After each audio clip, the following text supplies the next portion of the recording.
Très heureuse de vous retrouver dans cette édition, mesdames et messieurs. Bienvenue si vous nous rejoignez. Voici le sommaire. Ouverture de la semaine de l'étudiant, édition 2022. Remise de diplôme à la deuxième promotion des masters en planification du développement. Encore une fois, bienvenue et merci de votre attention. La semaine de l'étudiant, édition 2022, a démarré le 23 mai à l'université de Kara. Après près de 2 ans d'arrêt des activités culturelles dues à la pandémie à coronavirus, la vie universitaire reprend son cours. Enseignants, étudiants, bref, toute la communauté universitaire s'est mobilisée pour rendre inoubliable cette semaine de l'étudiant.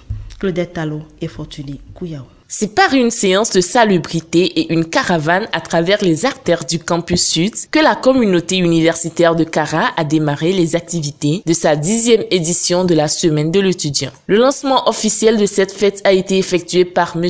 Igbao Assoté, secrétaire général représentant le président de l'université.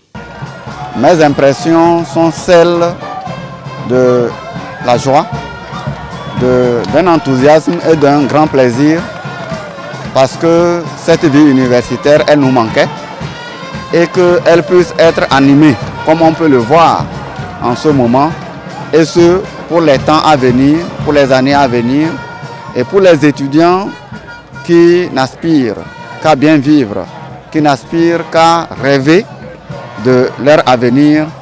Il me semble que en tant que parent et en tant qu'enseignant, en tant que responsable de la vie universitaire, on ne peut avoir comme impression que celle de bonheur.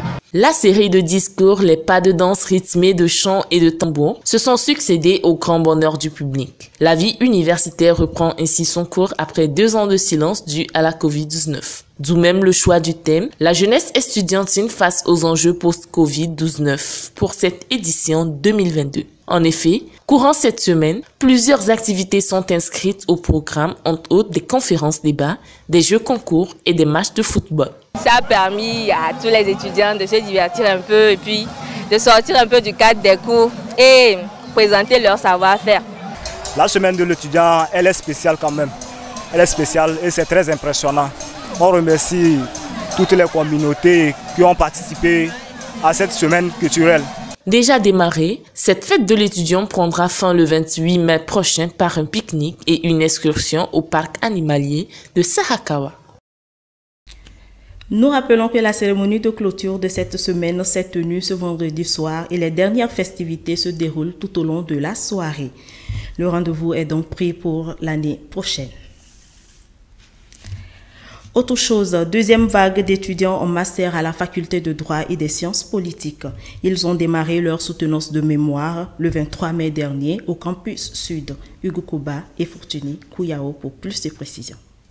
Une vague de soutenance des mémoires de master à l'université de Kara a débuté le 23 mai dernier au campus sud avec les étudiants du master de la faculté de droit et des sciences politiques. Cette deuxième cohorte d'étudiants en master à la FDSP se prête depuis lundi à cette coutume qui vient couronner 2 ans de formation théorique et pratique. Le thème de ce matin, qui est le premier thème qui ouvre cette série de mémoires de master, de soutenants de mémoire de master, le thème c'était la question de l'éthique dans les marchés publics de l'espace UEMOA. L'impétrant s'est soucié de la question de savoir si les marchés publics en tant que contrats, qui sont par nature des marchés et des contrats administratifs, eh bien si ces marchés publics-là ont une démarche éthique. Ces soutenances se déroulent devant différents jurys constitués d'enseignants-chercheurs et de juristes. Ainsi, des sujets en rapport avec les questions d'actualité ont fait l'objet d'études réalisées par les candidats. Je suis très heureux d'être aujourd'hui à demi-grade de maître. D'abord, je dois dire que ça n'a pas été du tout facile, avec le stress et la pression. Mais avec l'aide de Dieu, tout s'est bien passé. Pour cette deuxième promotion d'étudiants en master à la FDSP, les soutenances se poursuivront la semaine prochaine avec la présentation à tour de rôle des résultats issus des différents travaux de recherche. Bonne chance à tous les impétrants. Fin de parcours de la deuxième cohorte des étudiants de master professionnel en planification du développement.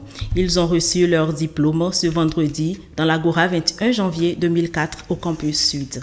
Abdel Felendou et Modeste Dawat. Ce vendredi 27 mai, dans l'Agora 21 janvier 2004 de l'Université de Kara, s'est déroulée la cérémonie de remise de diplôme à la promotion 2019, la deuxième du master professionnel en planification du développement MPDEV. L'occasion de célébrer cette étape décisive de la vie professionnelle pour les uns et académique pour les autres n'a pas manqué de couleur. C'était en présence de leurs enseignants, parents et amis. Ce programme a consisté à former des cadres supérieurs hautement qualifiés dans les domaines de planification, suivi et évaluation des politiques, programmes et projets de développement. Le taux de réussite pour cette promotion est de 100%. Nous avons reçu 70 étudiants, donc sur les 70, on a 43 hommes, 27 femmes. Et ils ont tous validé leur cursus avec satisfaction. Cette cérémonie marque la fin de 2 années d'études dans l'un des domaines les plus en vogue de nos jours, la planification du développement. 70 diplômés au total, notons que cette promotion est composée de 39 fonctionnaires et de 31 étudiants. Bien évidemment, c'est une formation qui est novatrice, c'est une première dans la sous-région, c'est l'Université de Kara qui l'abrite. Et l'expérience n'a pas été du tout aisée, mais aujourd'hui nous pouvons nous satisfaire, nous pouvons nous sentir heureux, on peut dire que nous l'avons fait. Ces 2 ans ont été faits de challenges, mais nous avons su gérer ces challenges et relever le défi, donc je rends grâce vraiment pour ça. Ces genres d'événements sont de toute évidence ce qui conforte l'Université de Kara dans son approche pédagogique savamment menée avec des programmes et parcours de formation de plus en plus spécialisés. Le Centre d'employabilité de la francophonie de l'AUF a organisé à l'Université de Kara une formation au bénéfice des étudiants de l'institution. Cette formation permettra de renforcer leurs capacités dans le domaine de l'entrepreneuriat et de réduire un tant soit peu le chômage. Françoise Barota et Modeste Dawat. Les étudiants de l'Université de Kara ont bénéficié les 23 et 24 mai dernier d'une formation organisée par le Centre d'employabilité de la francophonie de l'Agence universitaire de la francophonie AUF. Formation qui s'est déroulée entre la salle multimédia de l'université au campus Sud et la salle d'informatique au campus Nord. La formation a été programmée pour aider les étudiants de l'Université de Kara et en général les étudiants de l'Université de Togo qui sont en fin de cycle de formation, de les aider à renforcer leur capacité pour mieux préparer leur insertion professionnelle et les aider à s'auto-employer éventuellement. La formation était subdivisée en 4 pôles. Conseil, information et tutorat emploi, formation complémentaire en compétences transversales, certification professionnelle et enfin, pré-incubation entrepreneuriale. Nombreux étaient les étudiants bénéficiaires de cette formation. Moi, je me suis inscrit dans le module du développement personnel. Dans le but de découvrir mes potentialités, je me suis inscrit dans ce module afin de pouvoir voir comment je peux atteindre mes objectifs. C'est une formation très intéressante, enrichissante. Hier, nous avions parlé de la communication. Certes, j'ai fait une formation en communication, mais ce que j'avais appris là-bas est vraiment différent de ce que j'ai gagné aujourd'hui. Désormais munis de compétences opérationnelles, les étudiants formés ont pour mission de servir leur communauté tout en essayant de réduire autant que possible le chômage dans leur entourage à travers des projets entrepreneuriaux. Réfléchir sur la santé nutritionnelle des populations togolaises, tel était l'objectif visé par le laboratoire de biochimie alimentaire et nutritionnelle de l'Université de Kara, qui a réuni du 24 au 25 mai les acteurs de la santé publique et nutritionnelle autour d'un atelier d'évaluation des politiques publiques et environnement alimentaire au Togo. Fortuné Kouyao et Claudette Talon. La grande salle du village du Bénin de l'Université de Lomé a abrité du 24 au 25 mai un atelier d'évaluation des politiques et des actions gouvernementales en matière d'environnement alimentaire sain au Togo. Projet initié par le laboratoire de biochimie des aliments et nutrition Laban de l'Université de Kara, la cérémonie d'ouverture de ces 2 jours d'échange a été présidée par professeur Ihou Majesté Wateba, ministre de l'Enseignement supérieur et de la Recherche. Le Togo, notre pays, s'est engagé dans des réformes agro-pastorales, notamment en mettant en place des zones agricoles aménagées dans à peu près 400 qui aura lieu dans notre pays, dans le but de booster véritablement cette politique agricole. Nous espérons que cette politique va accoucher donc de résultats probants qui nous permettront effectivement d'assurer une sécurité alimentaire pour notre pays. C'est pour cela que la présence en ces lieux des éminents universitaires que vous êtes pour réfléchir sur les politiques publiques en matière d'alimentation est pour nous une chance qui permettra d'accoucher de vos réflexions des propositions qui vont aider les politiques publiques à pouvoir se doter d'outils nécessaires pour pouvoir maîtriser les conséquences auxquelles l'humanité est confrontée sur le domaine de l'alimentation. Démarré en février 2020, soit presque 2 années d'exécution, l'objectif de ce projet consiste à faire une évaluation de la gouvernance alimentaire saine et durable au Togo afin de proposer des stratégies multisectorielles et de mener des actions pour sa promotion. Il était donc question pour les porteurs du projet et les participants de se pencher sur le contenu des documents produits après cette première phase d'exécution.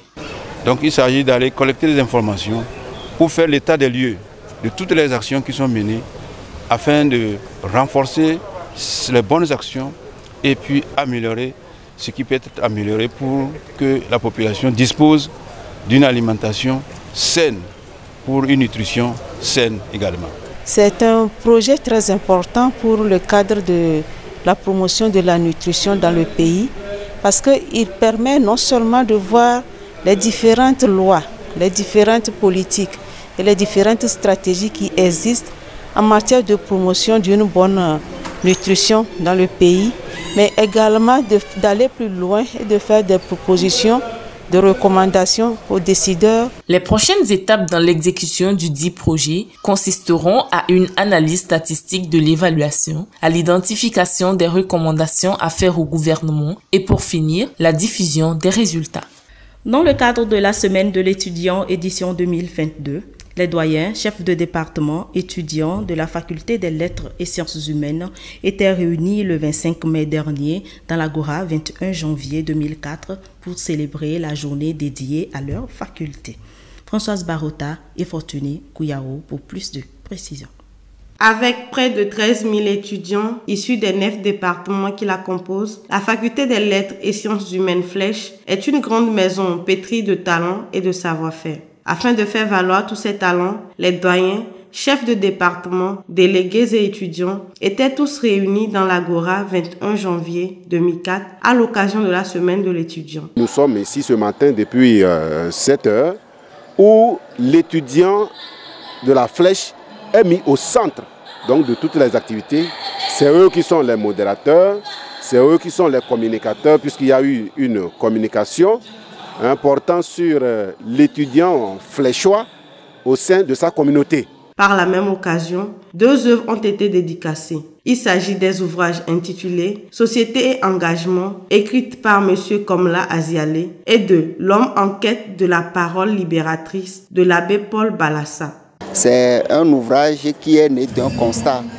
Le déficit ou le refus de l'intellectuel africain et du philosophe aussi de s'engager par rapport aux problèmes de la société dans laquelle il vit. Donc, dans cet ouvrage, j'ai d'abord commencé par parler de la pédagogie, de ce que doit être la philosophie africaine aujourd'hui, qui, à notre sens, doit être une philosophie de l'existence, dont l'objectif, ou bien dont la démarche est de partir des constats, des problèmes réels de la société, et de les résoudre, d'apporter des solutions en tant que philosophe, mais également en tant qu'intellectuel. Dans ce livre, j'ai mené une réflexion sur les consultations divinatoires. Qu'est-ce qui m'a amené à faire ce travail? J'ai constaté que tout homme est en quête d'un sens ou d'une révélation cachée par rapport à sa vie. Que ce soit la vie affective, la vie professionnelle, toute son existence, en cas de maladie, en cas de mort, l'homme cherche toujours à connaître les causes. Des débats, des communications et des exposés ont alimenté cette journée. Cette activité a été bien accueillie par les étudiants qui n'ont pas manqué de l'honorer de leur présence et prestations. Personne au monde, ni même le plus riche, ne peut racheter le temps perdu. C'est pour cela que vous devez saisir chaque petit instant de votre vie comme si c'était le seul et le rendre spécial. C'est sur cette pensée de J. Stella que nous vous donnons rendez-vous la semaine prochaine pour une nouvelle édition. D'ici là, portez-vous bien. Agréable week-end.